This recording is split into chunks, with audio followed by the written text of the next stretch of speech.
დატვირთული ფიზიკური ვარჯიშების, ყოველდღიური მეცადინეობების და მისთანანის პარალელურად მის საქართველოს 2012 წლის მონაწილეებს. ისეთი სასიამოვნო საქმიანობისთვისაც რჩებათ დრო, როგორიც მაგალითად სტადიონზე ხალისობამ, თუმცა ხალისობამ მხოლოდ ერთი შეხედვით. კონკურსანტებმა დინამოს ფეხბურთელებთან ერთად ფოტოსესიაში მიიღეს მონაწილეობა.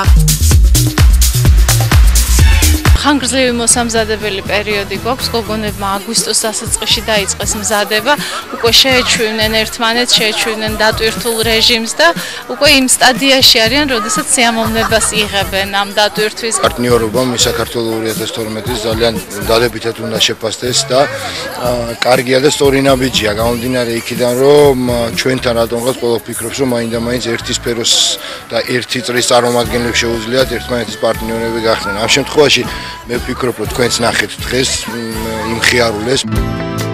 გონი ქართულ ფეხბურთს მის საქართველოს გოგონები თუ გადაარჩენენ. ვითვლო, რომ თურმე წესებში მშვენივრად ერკვევიან. ან 11 ერთ ჯგუფშია და მეორეში 11. ბოლოს უგულშემატკივრად თბილისის დინამოს. წესებში ვერ ყვევით და მინწევს ხშირად ყვება იქიდან გამომდინარე, რომ ძმა ფეხბურთელი მყავს. საყვარელი სპორტის სახეობა ფეხბურთი. საყვარელი ფეხბურთელი ლეო მესი. თუმცა კუთხურებისა და თამაშგარეების გარჩევის და გაპროტესტების ნაცვლად სიმპათიური ფეხბურთელებისთვის თვალის დევნება ურჩევნიათ. ზოგადად ძალიან ლამაზია, ანუ მამაკაცის სხეული, როდესაც არის ნავარჯიშები და ფეხბურთელებს ძალიან კარგი სხეული აქვს. კუთხური რა შემთხვევაშია თუ იცი? კუთხური რა შემთხვევაში. როგორც ფეხბურთელი, როგორც მოთამაშე, არც ერთი არ მოწონს, მაგრამ ისა პიკე მომწონს. სიმპათიური.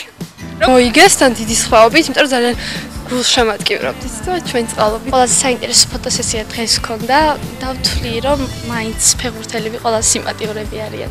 პირველ რიგში ვიტყვი, რომ ყველაზე საინტერესო ფოტოსესია იყო, რაც კი გქონია, იმიტომ რომ რაღაც ისე დინამიურ გარემოში ვიყავით, განსხვავებული იყო და პირველ რიგში კიდევ ის, რომ შევხვდით სპორტსმენებს. თუკი ქართულ ფეხბურთს მისების მატჩზე დასწრება გადაარჩენს, მონაწილეები უარსულაც არ იტყვიან. ჩვენ ფეხბურთელებს მოგების სურვილი გაუძლიერდებათ, მაგრამ თუ ამ იდეამ არ გაამართლა, როგორც მინიმუმ შეიძლება რამდენიმე ირინა შეიკ კრიშტიანო რონალდუს ქართულ ვერსიას მაინც გამოვკრათ ხელი.